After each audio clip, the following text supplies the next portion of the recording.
কে জানাই শুভ দুপুর। কেমন আছো সবাই? আশা করি খুব ভালো আছো, আমিও খুব ভালো আছি। তো আজকের দিনটা অনেক স্পেশাল, তাই তোমাদের সাথে লাঞ্চ মেনুটা শেয়ার করছি। তো আজকে যেহেতু আমার হাজব্যান্ডের জন্মদিন, তো অনেক কিছু রান্না হয়েছে। তো কি কি হয়েছে চলো দেখে নিই। তো ফার্স্টে সাদা ভাত হয়েছে, তো ওটা আলাদা করে কিছু দেখানোর নেই, তো ওই জন্য দেখাচ্ছি না। আর হয়েছে ফুলকপি দিয়ে মুগ ডাল।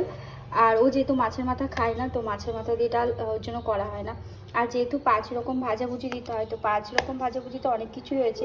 ফুলকপি ভাজা, বেগুন ভাজা, পটল ভাজা, রুই মাছ ভাজা, যে 4 রকম। আর এই ঝুরি আলু ভাজা 5 রকম।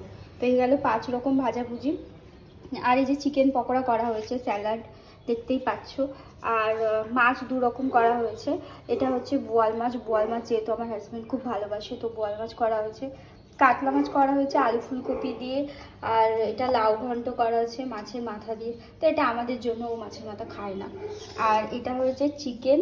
আর শুধু চিকেন হয়নি, মাটনও হয়েছে। তো মাটনটা বাড়ির কিছু হয়নি, তো মাটন বিরিয়ানি আনা হয়েছে, যেহেতু আমার হাজব্যান্ড বিরিয়ানি খুব পছন্দ করে। আর চাটনি হয়েছে, আর পাঁপড় রয়েছে, আর পায়েস ছাড়া তো জন্মদিন হয় না। তো এই হলো পায়েস। তো এটাই ছিল আজকে আমাদের লাঞ্চ মেনু। তো লাঞ্চ মেনুর মধ্যে কোনটা তোমাদের, কার কার কোনটা পছন্দ, অবশ্যই কমেন্ট করে জানিও।